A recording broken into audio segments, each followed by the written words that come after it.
1, 2, 1, 2, 3.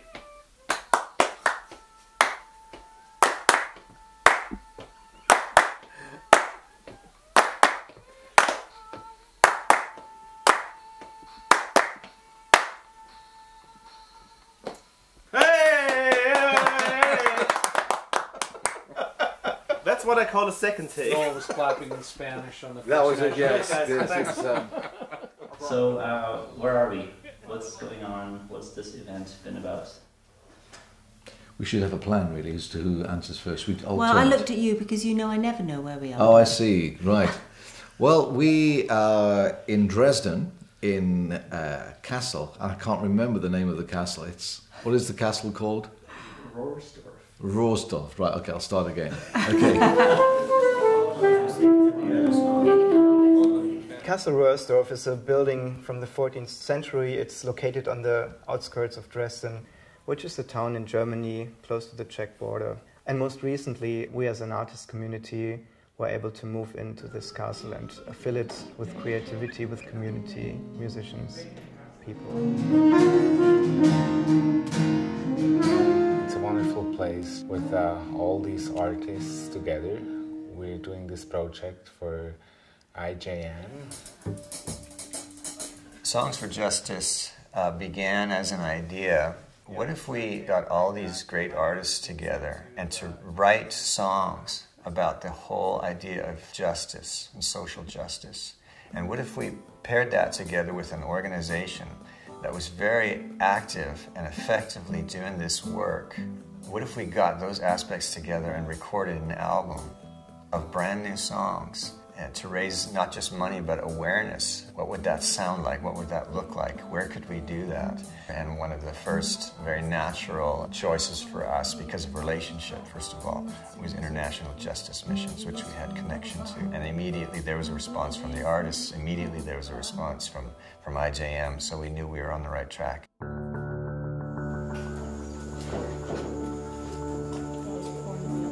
International Justice Mission is a human rights organization that rescues victims of violence, sexual exploitation, slavery, and other forms of violent exploitation around the world.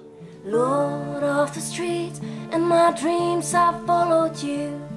As I've studied historic human rights movements or justice movements, so often people carrying the banners of freedom and liberty and dignity were the singers, the songwriters, singing "We Shall Overcome," singing "Nobody is free until everybody is free."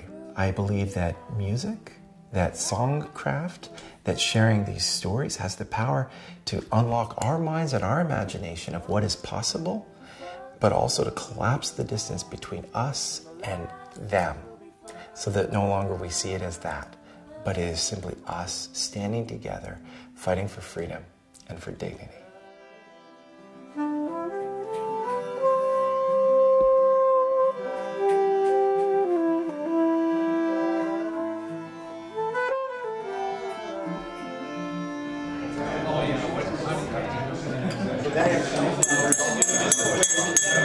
Can I have everybody's attention, please?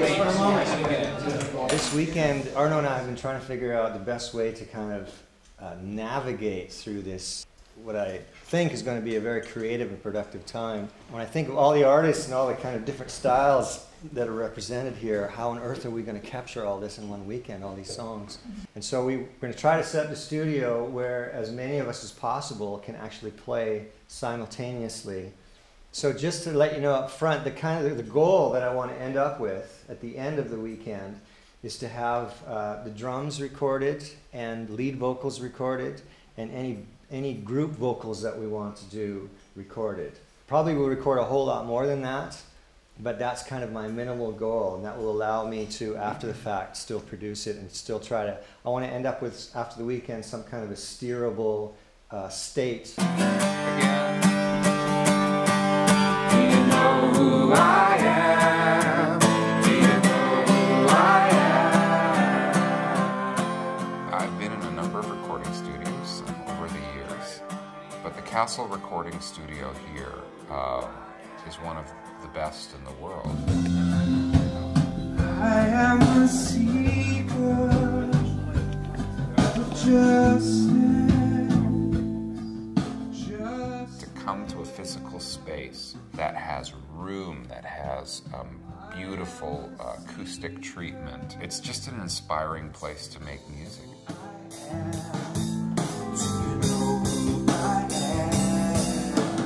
It's got a lot of space, and so we're able to set up a lot of different environments for isolation, for drums, for guitar, for some vocal work.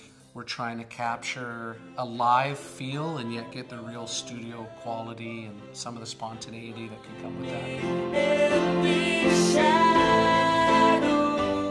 I think it takes us back to the 50s and 60s, where you start recording a song and then you see the whole process in one moment. You're playing together, and then after 3 hours you hear the finished product. I like that process very much because it seems much more natural to me to work this way instead of puzzling the little pieces together and then doing a song that way. The studio here is full of equipment, probably fuller than I've ever seen a studio. Arno, the sound technician, he gets it from all over, and he's kind of collecting. Well, Arno is a sound freak. He's a philosopher. My nickname for Arno is Captain Chaos. He's the good ghost of the studio. It's like, where's Arno? He's in the studio. Where's Arno? He's in the studio. Where's Arno?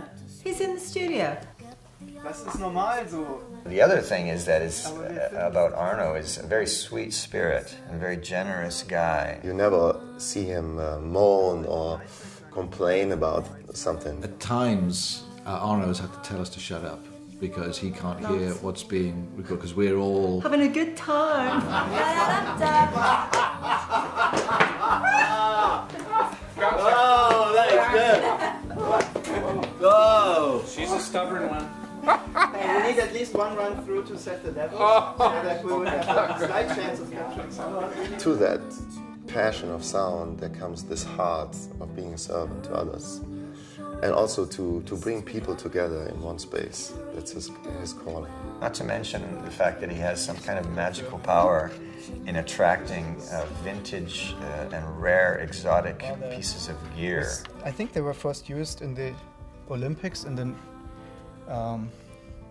where the Nazis were involved, so it had the infamous name Hitler bottle, which is really bad because it's such a beautiful sounding microphone and such a crappy guy who gave his name to it. So first I thought he was an alien, but then after a while I realized it's just Arno's special ability.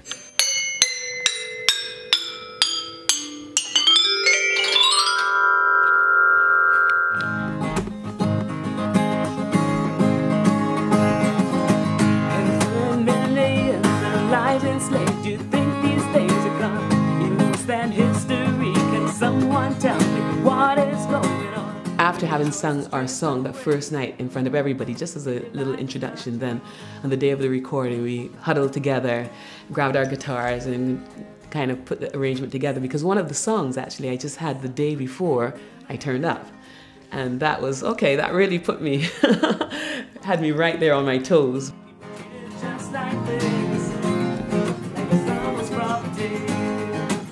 And so we sat around in a circle with our guitars and just getting the song together.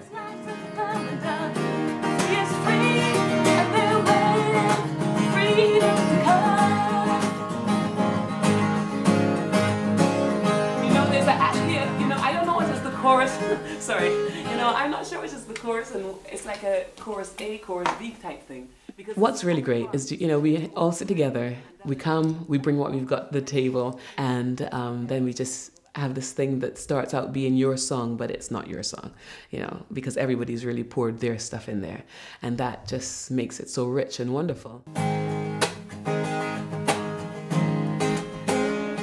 One of the things that everybody realized coming into this is that it was very much not about them, not about their own careers or their own promotional kind of aspects of it. It was about something else. Someone's daughter. The art artists were chosen because I knew that they had something to say about this particular thing. When they were introduced to the aspect of International Justice Ministries, I knew that they would immediately rise up to this and say, yeah, I want to be about that. What I think has been remarkable is to see the interweaving of different threads of experience, of sort of station in life, that people are coming into this project from such disparate places, yet unifying together in this one theme. Everybody said, well, I want to serve the whole project. It's not about me, it's about the others. I play for the others and I try to serve and fill up the spaces that are there and the needs that are there.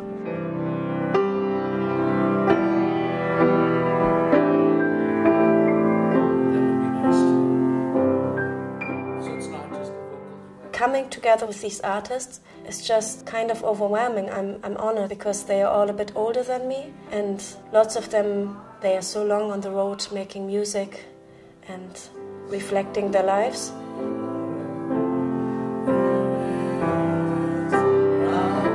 There's so much expression, talent, heart in these songs. I'm just like, wow, I get to be a part of this group. This is awesome.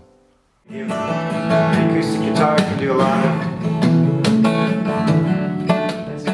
That's what will make the album such a rich album. It's not been people coming with all their egos and trying to impress. It's just been a group of friends saying, we're coming here, we're giving our time, we want to make something that hopefully will have an impact in people's lives and make some little difference somewhere.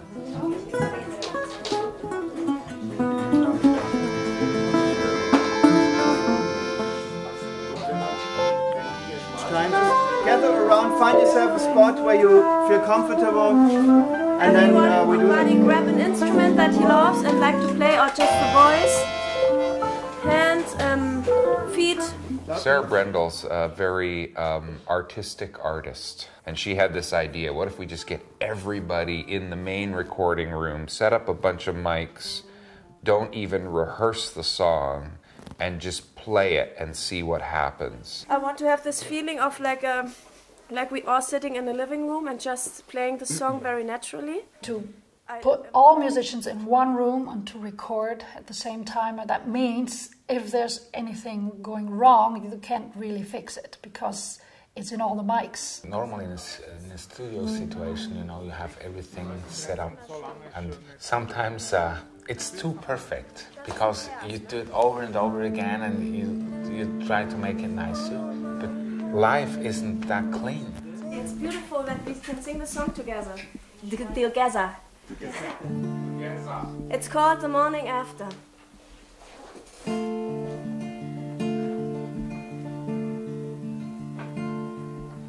Dancing leaves around my feet on a road so lost and winding.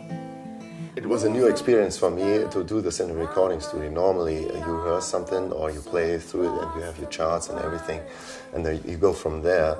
But this time it was an experiment. I think it worked. It will not be perfect, but that's not the issue. Music will never be perfect.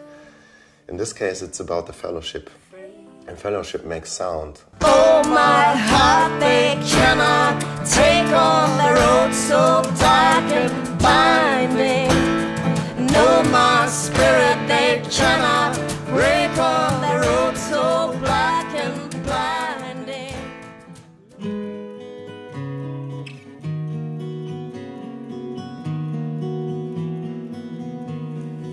It's always enjoyable to see a song that has been birthed, you know, in your home, coming to life in the studio. But the process sometimes can be a little bit nerve-wracking. Yeah.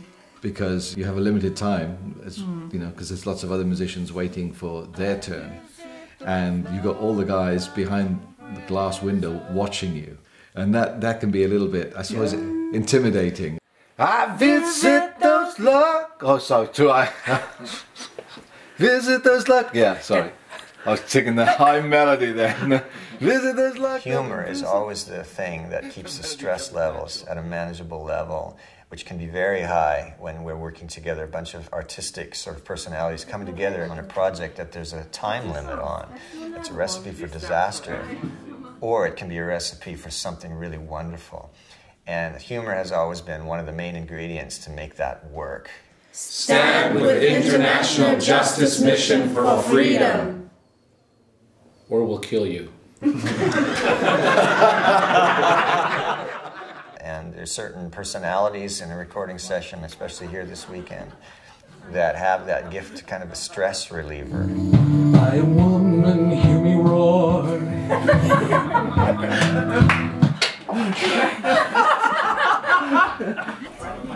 More energy for tomorrow.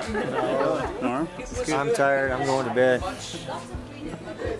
Good day though? How did it go? Yeah, it went good. Yeah, we got a lot done. It went a little bit slower in some spots than we were expecting, but overall, you're happy? Yeah, I'm pretty happy. I'm happy with the way it sounded. Tomorrow's going to be a long day.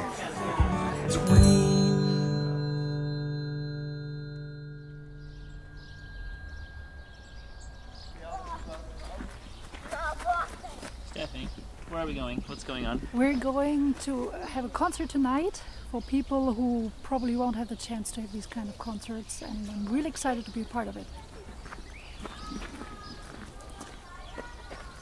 Okay, here we go. One of the brilliant ideas of this project was not just capturing it in the studio, but then taking the songs and who we are actually into a live venue, which was a combination of dinner and fundraising and music. You know where we're going, right? I hope so.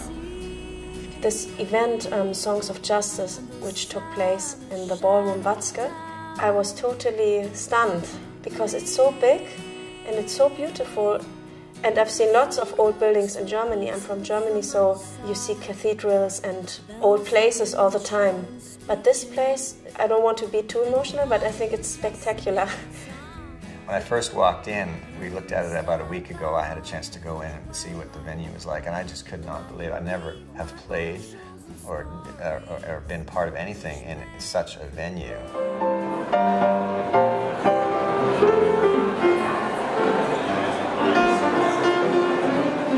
And for me, to realize that people had paid so much to come to this event, so that people who are less fortunate could be invited as guests, eating and drinking together, and then having a wonderful concert. To me, I want to do more events like this. A hand for someone to hold, a hug when hearts have grown cold, a shoulder sharing the load, just a little goes a long way. Just sit. I am a seeker. I can't recall an evening on the journey of my life where I experienced that much diversity, and yet the common thread and the beauty that ran right through the heart of all the songs.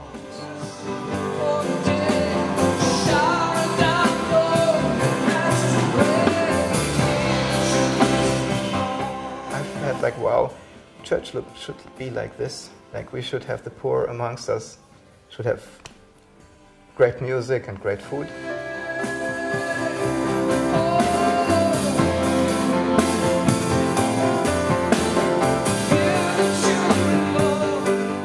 We decided to end by just simply standing and singing Amazing Grace as a group of artists. Here's a song that was written by a man who used to run slave ships and then came to his senses, and then out of that he pens these simple words.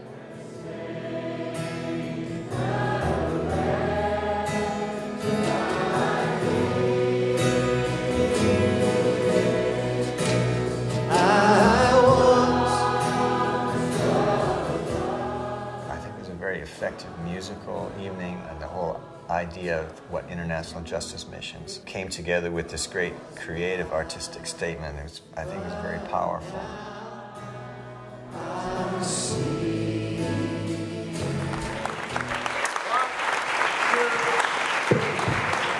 My hope for this recording is that it will be a tool or a way for people to become more aware of what's going on around the world. in terms of slavery and prostitution. It's overwhelming if you hear the numbers, but I'm happy to know that we don't have to be overwhelmed, because it's wonderful to see that IGM is actually there, a competent, experienced organization that's very effective in actually freeing children from slavery, and small groups, one by one, are being let out into freedom, and lives are being changed, and that is worth it for me.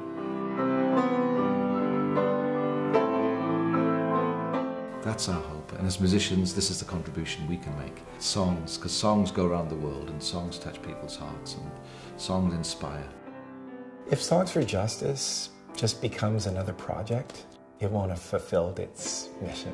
But if it enlists people through reflection into action, then I think it will have hit its target.